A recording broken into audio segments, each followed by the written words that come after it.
from reState Foundation and also founder of Tools for the Commons. Hugo, please join us on stage. Hugo has been a key supporter of Floripa DES movement and of all the work with IPCity, and we're just super excited to have you join us here today. Thank you so much for coming.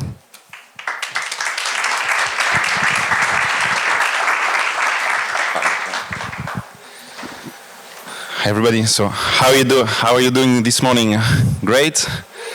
Okay, good. So I have some good news and I have some bad news. So the bad news is that governance is the absolute most boring industry in the world, right?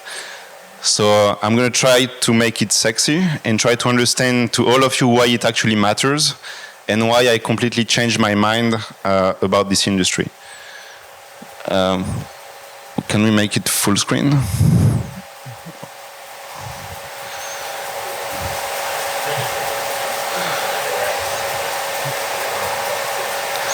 think there should be.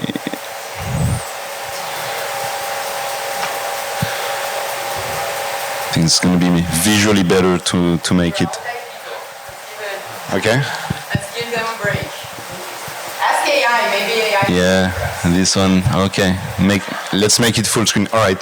So today you'll hear about governance, you'll hear about urbanism, you'll hear about education, you'll hear about healthcare, you'll hear about finance.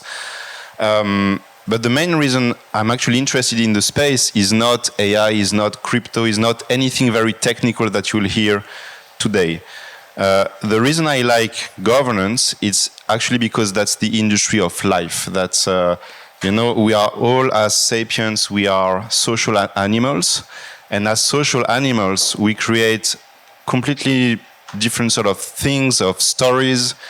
And the organization of those stories and the industry of living together and the industry of the architecture of society is actually called governance. And this is what matters. And so I will give you an angle, a very specific angle on how our modern and less modern societies have been organized for the past 12,000 years under like a very specific angle. And this very specific angle is tech innovation. So I'll take you through 6 very different kinds of civilizations. Well, actually 5 and the 6 that we are opening under the very lens of what kind of tech innovation occurred that subsequently generated like a very specific surplus. This very specific surplus released a lot of time and energy from this specific prior civilization. This specific specialization created cities, and people organized themselves around those very specific points to organize this surplus. And what kind of power-based architecture was organized on top of this new surplus?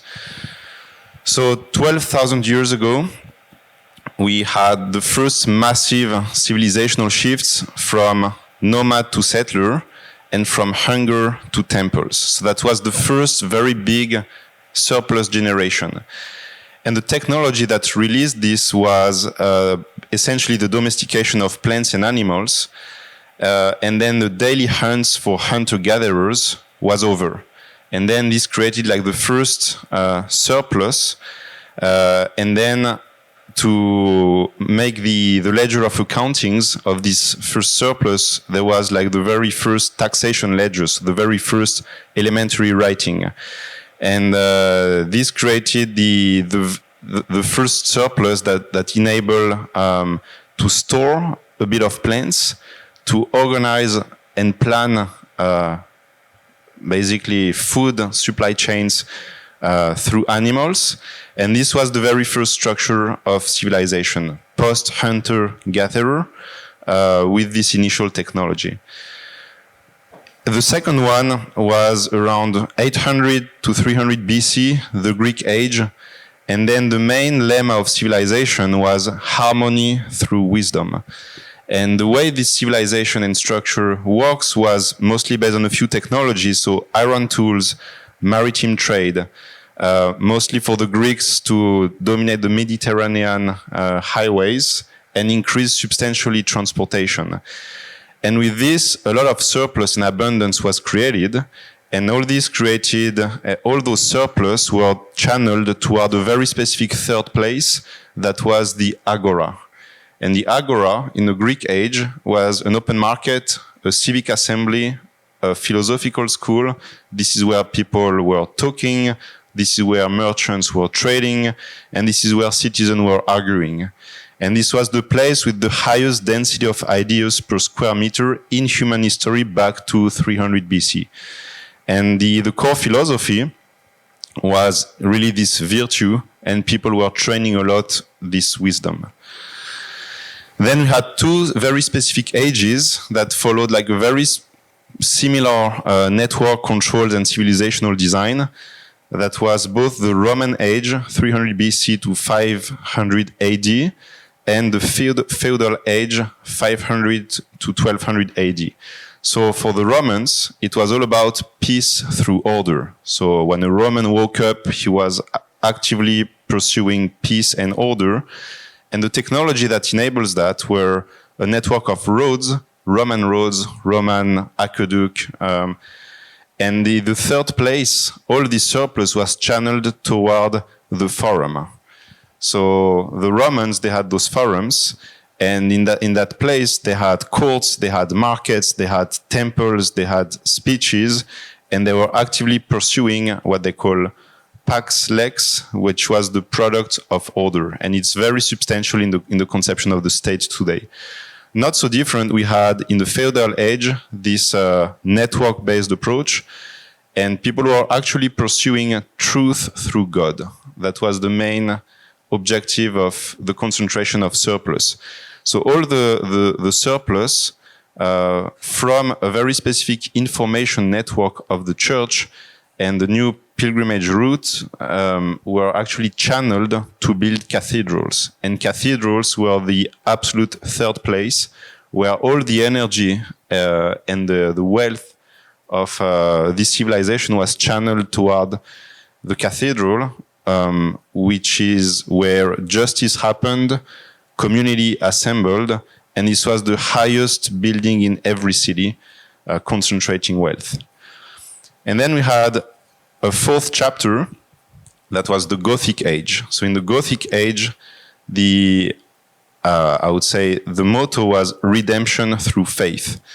So this civilization was actively seeking redemption. I think it's still somehow relevant today. And a massive information technology and information network challenged and disrupted this entire civilization. That was the printing press. Because this civilization was really relying on scribes. Scribes were writing the Bible, were distributing the Bible, and by writing the Bible, this civilization was actively pursuing redemption through faith. And once the printing press occurred in Germany, from Gutenberg, all of a sudden, industrialists were able to print books and to print the Bible, or even to print revised version of the Bible that now are Protestantism and evangelists, and disrupting completely the monopoly of the church in terms of information networks. And this created an entirely new system of civilization, which is the modern age, where we are living right now for the past 500 years, and where we are actually still today. This is our civilization. It's freedom through progress. So you will see a lot of presentations trying to trend today towards more progress and more freedom for people. And my view that I challenge, and the reason why I like this industry, is to actually exit this, because this is the nation state, this is an entire paradigm that's modernity. And I think that rather than optimizing for modernity and trying to make modernity better, and this statement is very personal, right? It's not, I'm not speaking on behalf of the industry, but what motivates me is to create a new civilization. It's not to optimize for modernity. It's not to get more freedom or more progress. It's to create a new story, a better story. That's not exclusively freedom, and that's not exclusively progress, but that's something different. And I think we have the superpower to do this. So this modern age, freedom through progress, is really based on transportation network, steam engine, rails, the post-industrial revolution, mass media with newspapers, radio, and the nation state that created currencies and borders and information control, mostly post-printing press. And as we see, for every civilization, each of those 5 chapters, there was a very powerful third place. And this third place was the sacred place of the community. We had the Greeks with the agora, we had the Romans with the forum, we had the feudal age with the cathedral, we had the Gothic age that included universities, even the Islam age had like very strong and very powerful universities. And then I was asking myself, what's our temple now? What's our third place for the past 500 years? And I can't think about any cool third place. So I was myself thinking about like maybe a coffee house, coffee shop. I asked ChatGPT, and ChatGPT also said, well, I think the best you guys are doing is probably also a coffee house. And then I said, okay, what a failure as a civilization. We are unable to create like a cool temple, right? We can have AI and blockchain and, you know, send rockets to the moon, but we are unable to redirect our surplus towards like a great common society and a great common place. So that's why I'm very interested in creating something new where we could change the very parameters of civilization and create those new temples, those third places where we could all come together and create a paradigm of abundance. And acknowledging this new information architecture. So we had like 3 major shifts in information architecture. We had the first writing that were created post-oral tradition and basically killed the tribal oral chiefs and with a new power from people who are able to write.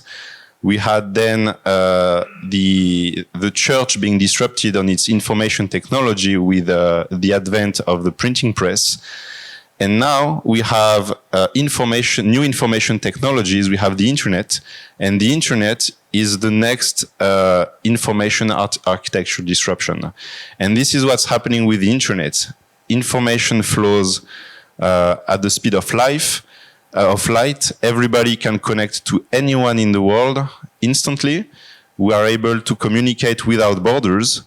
And with all this, we have the next radical shift in terms of information technology for our era. And we are living in a world right now where we have paleolithical emotions, we have medieval institutions, and we have God-level technologies.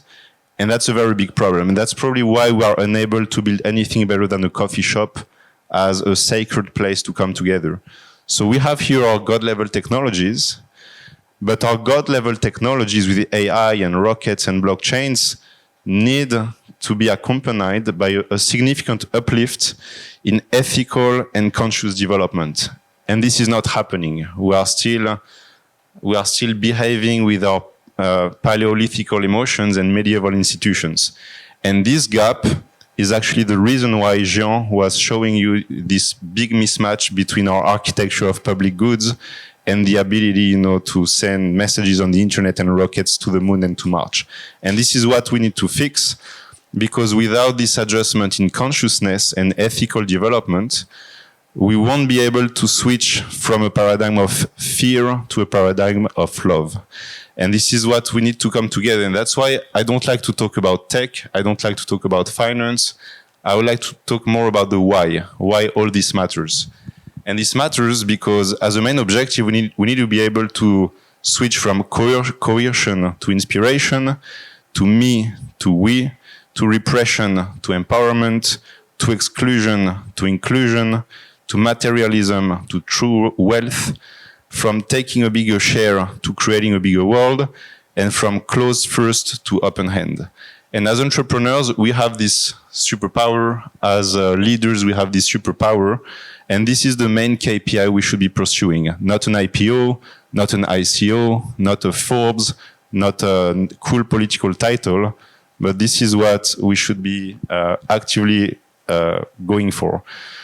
So I invite all you to build in the space with this North Star in mind, to build all together with all the projects you will be discovering today, a new kind of third place. So what's the next monuments? What's the next agora? What's the next cathedral? What can we build together at the age of AI for a flourishing civilization? And what I would like to see, and you'll see some of the projects that are trending towards this, is the place with temples, with nature, with community, with regeneration. A place where we have absolute trust, absolute love, absolute spirituality, accelerating technologies, and a tropical civilization from the south, and here in Florianopolis, we are very well positioned to understand that. And that's why experimental governance is important. Having a blank sheet of paper and be able to prototype a new civilizational design from scratch with projects such as charter cities, network states, network sovereignties, special economic zones, and instead of being a startup company or a startup currency, we could build a startup society from scratch and try and rehearse and re-engage. So I would love to see entrepreneurs or third places that work and possibly design different models that nobody is talking about that are extremely powerful from a life perspective. So I would like to see more things about the Chinese yin and yang. I would like to see more Vedic cosmology, Tibetan meditation, Egyptian temples, Maya pyramids, Yoruba orishas, Sufi mysticism, Amazonian Icaros, Pythagorean harmony, Aboriginal songlines. And probably on your daily basis and conferences, you don't hear those words because they've been completely disappearing from our cultural frameworks. And they tell a lot about life. And we need to understand more about what they can mean to us, because if we don't, we will never close that gap. Because those God-level technologies or those God-level ethical developments, they are inherently embedded into those civilizations that I was describing. So we need to uplift this. And if we do this at the age of AI and at the age of potential abundance, we will create a very attractive social contract. So I will close these opening remarks that are very conceptual, and then you will see more than 10 very cool projects about this, because we need to write our new social contracts. And my take is that post-modernity, we can create like a completely new objective that isn't freedom through progress, but that's possibly connection through belonging. And we have the best technologies in the world, but we are very lonely. You know, we have like we have a huge problem of connecting with other people at a very deep level. And that's what we need to shift with our new technologies, third places, new kinds of philosophies, understanding that post-AI, a new relationship of work and labor is going to happen. And we need to be prepared for this. So I call founders like artists, architects, urbanists, engineers, scientists, spiritual leaders, entrepreneurs, and wisdom keepers to build this with us, to open and build this paradigm. So it's not a utopia. It's about civilizational experiment, 6 ages, each with its third place, each with its dream. The scars of humanity become the wisdom, and the diversity of humanity can become a new primitive. So let's build those third places together, irrespective of where you come from. Thanks for your attention.